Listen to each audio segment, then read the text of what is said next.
महाराष्ट्र में कोरोना एक बार फिर बेकाबू होता जा रहा है। पिछले 24 घंटों में महाराष्ट्र में 16,000 के करीब नए मरीज मिले हैं, जबकि एक दिन में वहां कोरोना से 56 लोगों की मौत हुई है। सिर्फ पुणे में ही 3,000 से ज्यादा कोरोना के केस सामने आए हैं। मुख्यमंत्री उद्धव ठाकरे ने कोरोना से बिगड़ते हालात को रोकने के लिए उपायों पर एक बैठक की। बैठक में उन कदमों पर चर्चा की गई जो आने वाले दिनों में उठाए जा सकते हैं ताकि कोरोना से हालात और न बिगड़ पाए। इस बीच मुंबई के पास ठाणे के मीरा भाईंदर के 5 हॉटस्पॉट में शनिवार रात से 31 मार्च तक लॉकडाउन लगा दिया गया है। महाराष्ट्र में कोरोना के बढ़ते मामलों के बीच एक ऐसी तस्वीर सामने आई जिसने सबको हैरान कर दिया। नागपुर से आई इस तस्वीर में दिख रही भीड़ से साफ है कि लोगों को अपनी जान की परवाह बिल्कुल भी नहीं है। नागपुर में कोरोना के बढ़ते मरीजों को देखते हुए वहां 15 मार्च से 21 मार्च तक पूरी तरह से लॉकडाउन लगाने का ऐलान किया गया है। इस ऐलान के बाद शराब की एक दुकान पर यह भीड़ देखने को मिली। लोग ज्यादा से ज्यादा मात्रा में शराब खरीदकर अपने घरों में रखना चाहते हैं। उत्तर प्रदेश के मुरादाबाद में अखिलेश यादव के सुरक्षाकर्मी और समर्थक एक कार्यक्रम में अचानक गुंडागर्दी पर उतारू हो गए।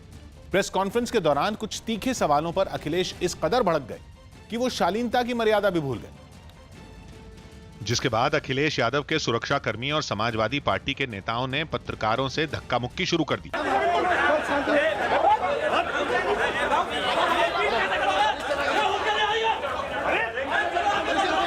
लाल टोपी लगाए अखिलेश यादव अपनी पार्टी के नेताओं और सुरक्षाकर्मियों की बदसलूकी देखते रहे, लेकिन किसी को रोकने की कोशिश उन्होंने नहीं की। इस बीच न्यूज 18 के फरीद शमसी को सुरक्षाकर्मियों ने धकेल कर जमीन पर गिरा दिया।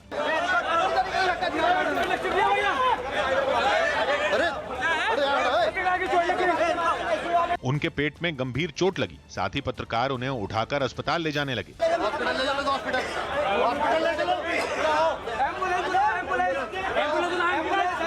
लेकिन अखिलेश को तब भी गलती का एहसास नहीं हुआ। सुरक्षा कर्मियों को रोकने की बजाय वो उन्हें शह देने लगे।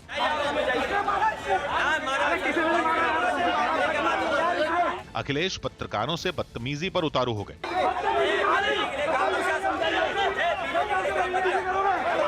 ये तस्वीरें मुरादाबाद के एक होटल की हैं, जहां अखिलेश यादव की प्रेस कॉन्फ्रेंस रखी गई थी। लेकिन प्रेस कॉन्फ्रेंस में पत्रकारों के सवाल सुनकर ही अखिलेश यादव भड़क गए। कुछ सवालों के जवाब में तो अखिलेश यादव उल्टा पत्रकारों को ही नसीहत देने लगे, जिसकी वजह से माहौल बिगड़ता चला गया। शुरुआत तब हुई जब अखिलेश यादव एक सवाल का जवाब देने की बजाय पत्रकारों को घेरने की कोशिश करने लगे। सवाल कभी भारतीय जनता पार्टी के लिए भी तो पूछ लिया करो। यहां तक तो अखिलेश के चेहरे पर मुस्कान थी, लेकिन इसके केवल 2 मिनट बाद कुछ और तीखे सवाल सुनकर अखिलेश ने धन्यवाद कहकर प्रेस कॉन्फ्रेंस खत्म कर दी।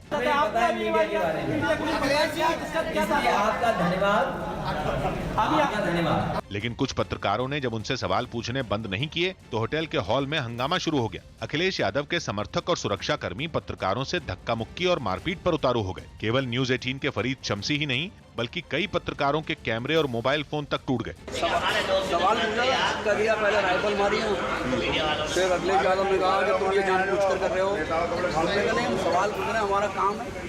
बस उसके बाद सारी मीडिया वालों को उठा के फेंका और भी चैनल के साथी थे। घटना के वीडियो इंटरनेट पर पहुंचते ही बीजेपी ने भी अखिलेश यादव को घेर लिया। डिप्टी सीएम केशव प्रसाद मौर्य समेत कई नेताओं ने समाजवादी पार्टी पर तीखे हमले किए। दिल्ली के यमुना विहार से डरा देने वाली कुछ तस्वीरें सामने आई। वहां जमीन विवाद में 2 गुटों के बीच मारपीट हो गई।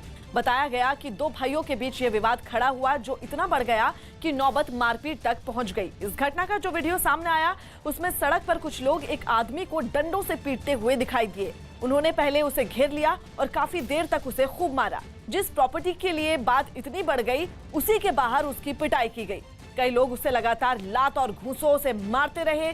इतना ही नहीं, उन्होंने उस मकान के मेन गेट को हथौड़े से तोड़ने की भी कोशिश की। बीजेपी के शुवेंदु अधिकारी ने बंगाल के नंदीग्राम से ममता बनर्जी के खिलाफ नामांकन दाखिल कर दिया। नंदीग्राम सीट को शुवेंदु अधिकारी का गढ़ माना जाता है और साल 2016 में वो इसी सीट से चुनाव जीतकर ममता बनर्जी के नेतृत्व वाली सरकार में मंत्री बने थे। लेकिन इस बार उन्होंने बीजेपी के टिकट पर ममता बनर्जी के खिलाफ नंदीग्राम से नामांकन दाखिल किया।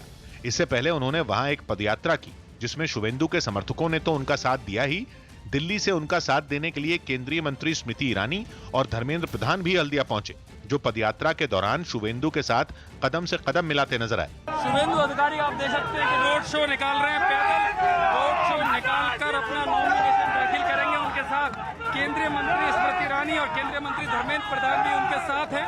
हल्दिया में शुवेंदु ने एक रैली भी की, जिसमें उन्होंने नंदीग्राम की लड़ाई में ममता बनर्जी को मात देने का दावा किया और नामांकन दाखिल करने के बाद तो उनका आत्मविश्वास आसमान छूता नजर आया। हरा पाएंगे ममता बनर्जी? 200% मेरा जमीन है। शुवेंदु का साथ देने हल्दिया पहुंची स्मृति ने भी हल्दिया की रैली से ममता बनर्जी पर जोरदार हमला किया।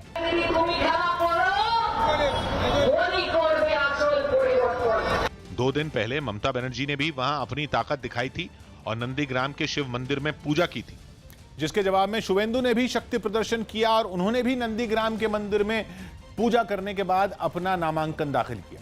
वो वहां के सिंह वाहिनी मंदिर पहुंचे, जहां मौजूद लोगों ने उन पर फूल बरसाए। शुवेंदु अधिकारी ने सिंह वाहिनी मंदिर में दुर्गा का आशीर्वाद लिया और उनकी मूर्ति की आरती उतारी। इस दौरान वहां लोगों का जोश देखते ही मना।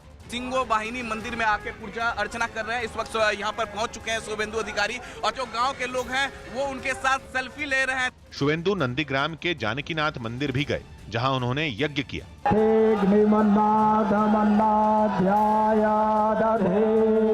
इस बीच शुवेंदु अधिकारी ने अपना पता भी बदल लिया है और अब वो नंदीग्राम से वोटर बन गए हैं।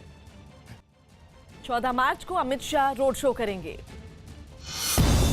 गृह मंत्री अमित शाह 14 मार्च को करीब शाम 5 बजे बंगाल के खड़गपुर में रोड शो करेंगे। शारदा चिटफंड केस में ईडी ने टीएमसी नेता मदन मित्रा, स्वपन बोस और अहमद हसन इमरान को पूछताछ के लिए समन जारी किया। राष्ट्रपति रामनाथ कोविंद के वाराणसी दौरे के मद्देनजर सीएम योगी आदित्यनाथ अगले 2 दिन तक काशी में रहेंगे। इस दौरान सीएम योगी राष्ट्रपति के साथ काशी विश्वनाथ के दर्शन करेंगे और अलग अलग कार्यक्रमों में भी शामिल होंगे। यूपी के मुजफ्फरनगर में पुलिस ने मुठभेड़ के दौरान एक इनामी बदमाश को घायल करके पकड़ लिया, जबकि उसका साथी भागने में कामयाब रहा। वहीं इस मुठभेड़ के दौरान गोली लगने से एक सिपाही भी घायल हो गया। बिहार के आरा में पिछले दिनों जब्त किए गए 3200 लीटर देसी और विदेशी शराब को पुलिस की मौजूदगी में नष्ट किया गया। गुरुग्राम में 4 मजदूर बिजली की चपेट में आने के बावजूद बच गए। ये सभी मजदूर बिजली गिरने के दौरान पेड़ के नीचे ही खड़े थे। पश्चिम बंगाल चुनाव में कांग्रेस के स्टार प्रचारकों की लिस्ट जारी हो गई, लेकिन पार्टी में बागी सुर अपना चुके गुलाम नबी आजाद और आनंद शर्मा को इसमें जगह नहीं मिली। न्यूज 18 के अरुण सिंह की रिपोर्ट है कि राज्य में अपने प्रचार के लिए कांग्रेस ने 30 स्टार प्रचारकों की लिस्ट जारी की, जिनमें राहुल गांधी, सोनिया गांधी, प्रियंका गांधी, पूर्व प्रधानमंत्री डॉक्टर मनमोहन सिंह का नाम तो है। साथ ही नवजोत सिंह सिद्धू और सचिन पायलट भी पश्चिम बंगाल में कांग्रेस का प्रचार करेंगे। लेकिन राज्यसभा में विपक्ष के नेता रह चुके गुलाम नबी आजाद और आनंद शर्मा को स्टार प्रचारकों के तौर पर जगह नहीं मिली। गुलाम नबी आजाद और आनंद शर्मा उन नेताओं में शामिल हैं जिन्होंने कुछ महीने पहले कांग्रेस में संगठन में बदलाव के लिए आला कमान को चिट्ठी भी लिखी। उत्तर प्रदेश के उन्नाव से परेशान कर देने वाली तस्वीरें सामने आई, जहां एक सरकारी अस्पताल में इलाज के लिए पहुंची एक महिला को स्ट्रेचर नहीं मिला, जिसके बाद दूसरी महिलाओं को उसे हाथों से उठाकर इमरजेंसी वार्ड तक ले जाना पड़ा। आरोप है कि मरीज अस्पताल के बाहर काफी देर तक तड़पती रही, जिसके बाद उसके साथ आई महिलाओं ने जैसे तैसे उठाकर उसे वार्ड तक पहुंचाया। उस मरीज की हालत बेहद खराब थी और ऐसे में वो महिलाएं उसे ऐसे ही धोती रही। तस्वीरें आप देख रहे हैं, शर्मसार कर देने वाली तस्वीरें। अस्पताल के कर्मचारियों ने तो उनकी मदद करने की जरूरत भी नहीं समझी। इस बीच वहां अचानक दौरे के लिए पहुंचे कुछ अधिकारियों ने जब अपनी आंखों से ये घटना देखी तो वो आग बबूला हो गए। कहाँ ले जा रहे हैं?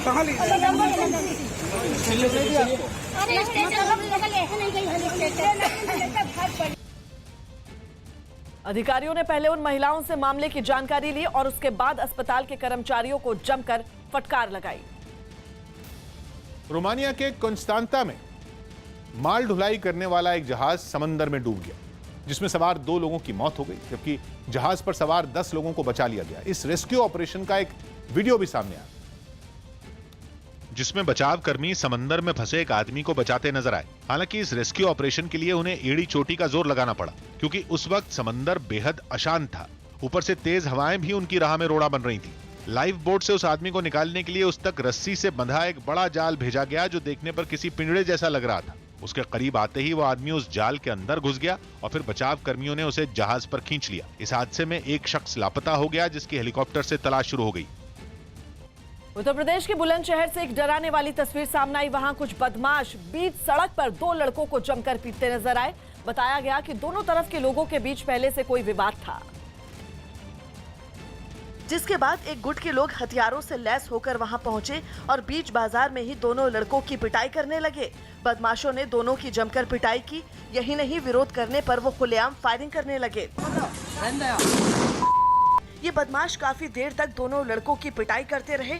इस दौरान वहां कई लोग भी मौजूद थे, लेकिन कोई भी उन्हें रोकने की हिम्मत नहीं जुटा सका। हालांकि बाद में पुलिस ने आरोपी हमलावरों के खिलाफ मामला दर्ज कर कार्रवाई शुरू कर दी। केरल में चुनावी मौसम के बीच बोर्ड परीक्षाएं टाले जाने का मुद्दा तूल पकड़ने लगा है। छात्र संगठन मुस्लिम स्टूडेंट्स फेडरेशन के कार्यकर्ताओं ने इसके खिलाफ जोरदार प्रदर्शन किया। राज्य में 10वीं और 12वीं की बोर्ड परीक्षाएं पहले 17 मार्च से शुरू होनी थी, जिसे बढ़ाकर अब 8 अप्रैल कर दिया गया, जिसके विरोध में मुस्लिम स्टूडेंट्स फेडरेशन के नाम के छात्र संगठन ने मल्लपुरम में प्रदर्शन किया। संगठन के कार्यकर्ता नारेबाजी करते हुए वहां के शिक्षा विभाग के दफ्तर के बाहर जमा हो गए। उन्हें रोकने के लिए जो बैरिकेड वहां लगाए गए थे, उन पर चढ़कर वो हंगामा करने लगे।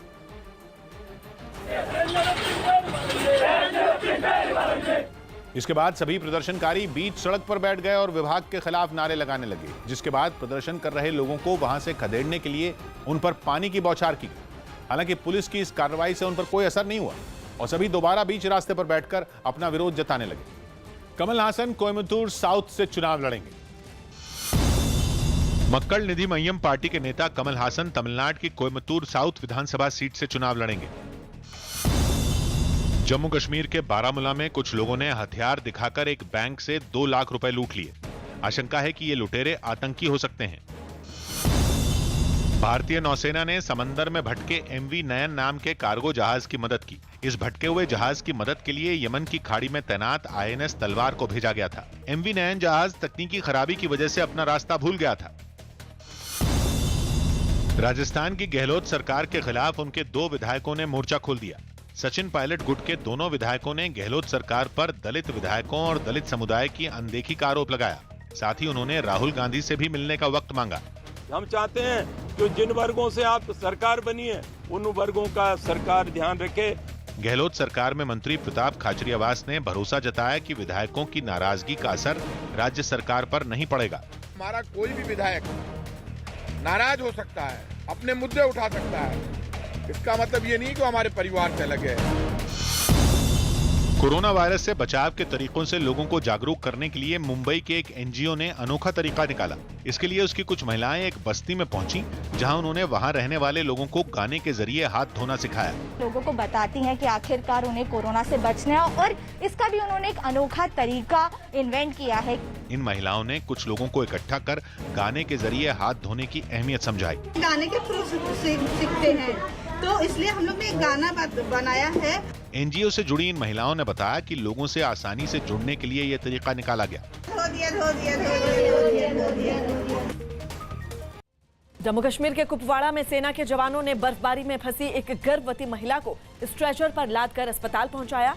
मौसम में बदलाव की वजह से कुपवाड़ा में भी भारी बर्फबारी हुई, जिससे वहां के रास्ते बंद हो गए और वो महिला भी बर्फबारी में ही फंस गई। उसकी जान को खतरे में देख सेना के जवानों ने उसे स्ट्रेचर पर लादा और फिर कंधे पर उठाकर सड़क की तरफ बढ़ने लगे। बर्फ के बीच ये जवान करीब 5 किलोमीटर तक ऐसे ही चलते रहे। आगे महिला की मदद के लिए सेना की एम्बुलेंस खड़ी थी। जवानों ने महिला को एम्बुलेंस में चढ़ाया और तब जाकर उसे अस्पताल पहुंचाया जा सका। पश्चिम बंगाल की मुख्यमंत्री ममता बनर्जी पर हमले के दावे के बाद TMC ने इसके विरोध में अलग अलग जगहों पर मार्च निकाला। ममता बनर्जी को नंदीग्राम में चोट लगी, इसलिए वहां उनकी पार्टी के लोग सड़क पर उतरे। लेकिन आम विरोध प्रदर्शनों से अलग TMC के कार्यकर्ता बेहद शांति से मार्च निकालते नजर आए। उनके हाथों में TMC के झंडे जरूर थे, लेकिन मुंह पर नारे नहीं। उल्टा कई कार्यकर्ता तो मुंह पर काली पट्टी लगाकर प्रदर्शन में शामिल हुए। वैसे तो पार्टी का ये मौन मार्च था। राजधानी कोलकाता में भी TMC के कुछ कार्यकर्ता मुंह पर काली पट्टी और मास्क लगाए हुए नजर आए, लेकिन इसके साथ ही कुछ कार्यकर्ताओं ने जोर शोर से नारेबाजी भी की।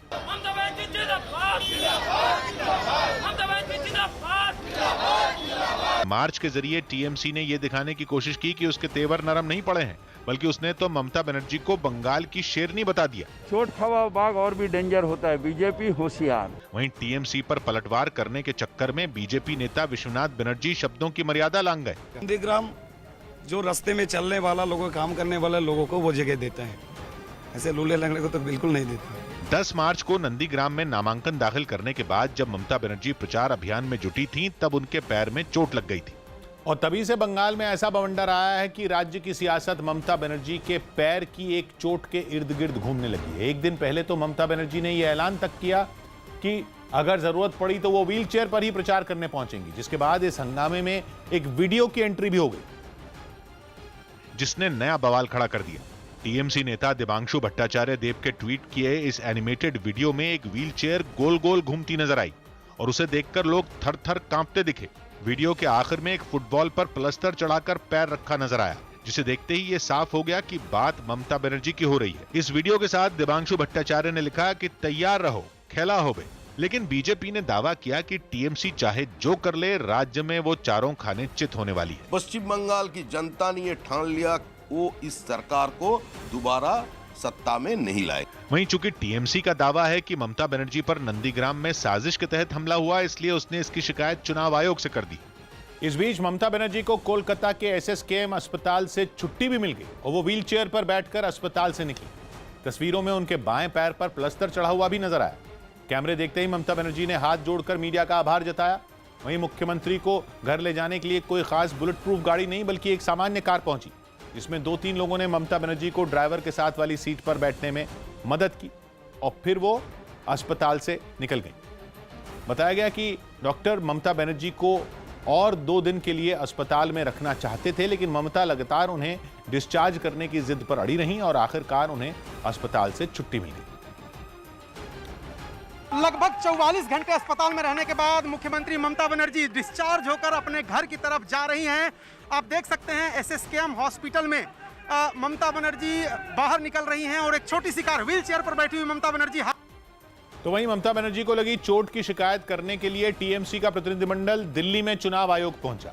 एक दिन पहले कोलकाता में भी टीएमसी ने चुनाव आयोग से इस मामले की शिकायत की और अगले दिन उसका प्रतिनिधिमंडल फिर से चुनाव आयोग का दरवाजा खटखटाने पहुंच गया। इस बार टीएमसी नेताओं के हाथ पर काली पट्टी भी बंधी दिखी। मुलाकात के बाद उन्होंने एक बार फिर ममता की चोट के पीछे सियासी साजिश का शक जताया और इसकी कड़ी जांच की मांग की। सबको आप लोग का पूरा हाई लेवल जांच करना है, वो काफी नहीं। जिसके थोड़ी देर बाद इस मुद्दे पर बीजेपी का प्रतिनिधिमंडल भी चुनाव आयोग पहुंच गया। बीजेपी इस मामले की जांच के पक्ष में है और चुनाव आयोग के सामने उसका प्रतिनिधिमंडल यही बात रखने पहुंचा।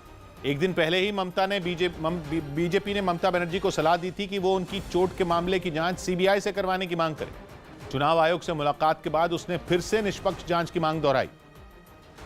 सारे मामले की निष्पक्ष जांच कराई जाए और बंगाल में फ्री और फेयर चुनाव हो, इसके पूरा प्रबंध चुनाव आयोग को करना चाहिए। राजस्थान के दौसा से एक हैरान करने वाली तस्वीर सामने आई, जहां कुएं में गिरे एक सांड का रेस्क्यू किया गया। बताया गया कि वो सांड 30 फीट से भी ज्यादा गहरे कुएं में गिर गया और फिर काफी देर तक वहीं फंसा रहा, जिसका पता लगते ही इलाके के लोग सांड को कुएं से बाहर निकालने के लिए जुट गए। उसे पहले रस्सियों से बांधा गया और फिर एक क्रेन की मदद से उसे ऊपर खींचा गया। ये तस्वीरें हम आपको रेस्क्यू की दिखा रहे हैं कि किस तरह से कुएं से बाहर निकलने के बाद सांड डर गया और वो खुद को रस्सियों से छुड़ाने के लिए छटपटाने लगा। वहां मौजूद कुछ लोगों ने किसी तरह उसे इस परेशानी से बाहर निकाला, जिसके बाद वो खेतों की तरफ भाग गया। कोरोना मरीजों की संख्या में लगातार हो रही बढ़ोतरी के साथ ही महाराष्ट्र में लॉकडाउन का दायरा भी बढ़ने लगा है। न्यूज़ 18 के दिवाकर सिंह की रिपोर्ट है कि नागपुर के बाद महाराष्ट्र के अकोला शहर में भी 15 मार्च की सुबह 6 बजे तक लॉकडाउन लागू कर दिया गया। इस दौरान जरूरी सेवाओं को छोड़कर सब कुछ बंद रखा जाएगा। वहीं पेट्रोल डीजल भी सिर्फ इमरजेंसी सेवाओं में इस्तेमाल होने वाली गाड़ियों को ही मिलेगा। इसके साथ ही पुणे में भी कई पाबंदियां लागू कर दी गई। वहां अगले आदेश तक रात 10 बजे के बाद बाजार, शॉपिंग मॉल और सिनेमा घरों को खोलने की इजाजत नहीं होगी। इसके अलावा 31 मार्च तक पुणे के सभी स्कूलों को भी बंद रखने का निर्देश दिया गया। साथ ही रात 11 बजे से सुबह 6 बजे तक कर्फ्यू लगाने का भी ऐलान किया गया। कोरोना की वजह से परभणी जिले में भी रात 12 बजे से 15 मार्च की सुबह 6 बजे तक लॉकडाउन लागू किया गया। वहीं नागपुर शहर के बाद जिले के ग्रामीण इलाकों में भी 15 मार्च से 21 मार्च तक लॉकडाउन लगाने का ऐलान किया गया। दिल्ली के पास हरियाणा के गुरुग्राम से रोंगटे खड़े कर देने वाली एक तस्वीर सामने आई, जहां 4 लोग आसमान से गिरी बिजली की चपेट में आ गए। वो एक कॉलोनी के पार्क में खड़े हुए थे और उस वक्त वहां बारिश की बूंदें भी गिर रही थी। तभी अचानक बातचीत कर रहे इन 4 लोगों पर आसमान से बिजली गिर गई और देखते ही देखते वो चारों गिरते चले गए। बताया गया कि इस घटना में वो बुरी तरह से जख्मी हो गए। अहमदाबाद के साबरमती आश्रम में प्रधानमंत्री नरेंद्र मोदी ने आजादी का अमृत महोत्सव की शुरुआत की। 75 हफ्तों तक चलने वाले इस महोत्सव की शुरुआत दांडी यात्रा से हुई, जिसे साबरमती आश्रम से प्रधानमंत्री नरेंद्र मोदी ने हरी झंडी दिखाकर रवाना किया। इस यात्रा में 81 लोग शामिल हुए, जो अगले 21 दिन तक पैदल चलते हुए नवसारी जिले के दांडी पहुंचे। 81 जो पदयात्री हैं वो दांडी यात्रा में लगातार अगले 21 दिन चलेंगे। 5 अप्रैल तक ये सिलसिला चलेगा। साबरमती आश्रम से निकलकर सभी यात्री नारे लगाते हुए अहमदाबाद की सड़कों पर आगे बढ़े।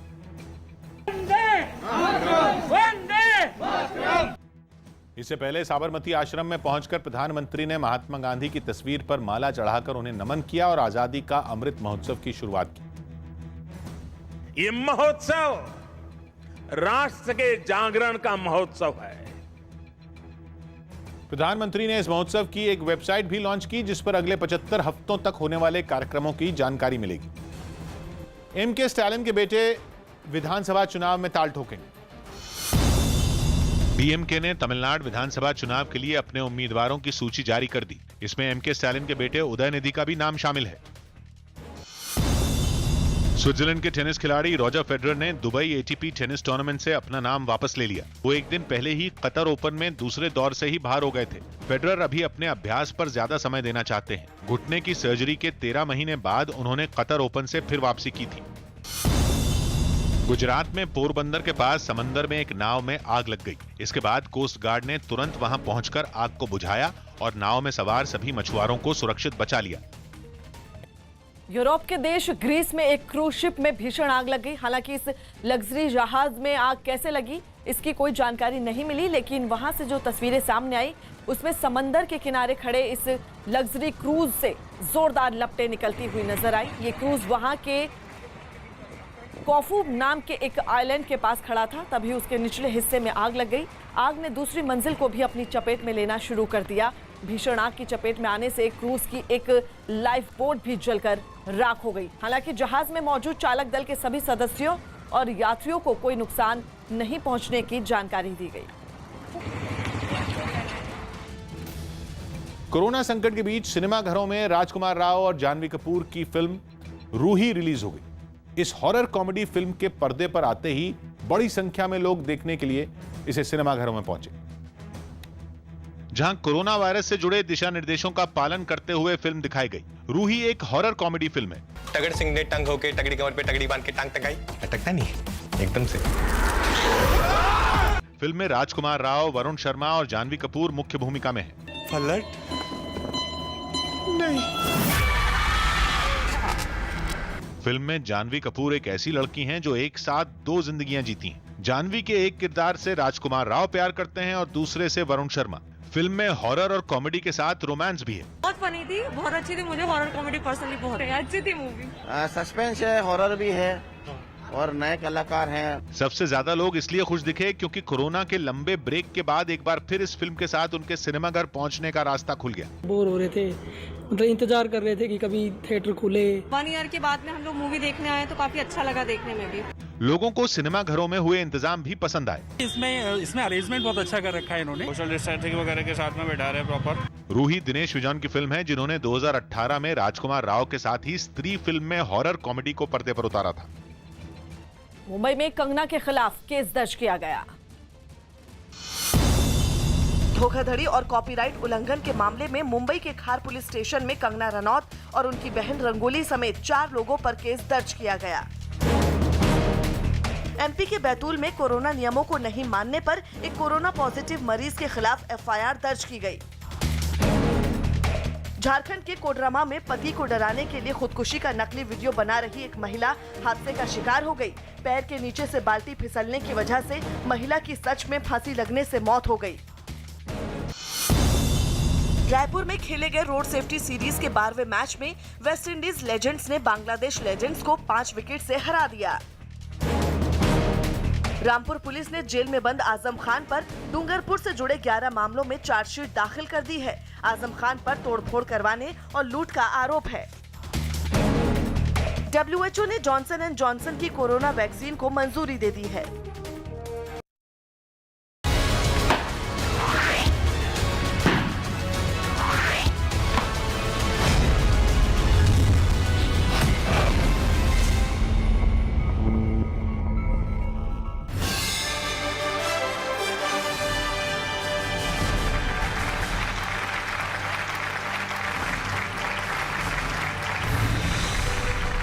लपेटे में नेताजी बंगाल चुनाव स्पेशल। गुस्से में दिल सबका तोड़ गई हैं, मुंह शायद सबसे वो मोड़ गई हैं। रैली की भीड़ देखकर एक नेता ने पूछा, दीदी जी टीएमसी में है या छोड़ गई हैं? करने को संग्राम दीदी पहुंची नंदीग्राम, फिसल गई स्कूटी। शायद किसी ने भीड़ में से बोला जय श्री राम, फिसल गई स्कूटी। दीदी ओ दीदी आएगा मोदी, बस मोदी ही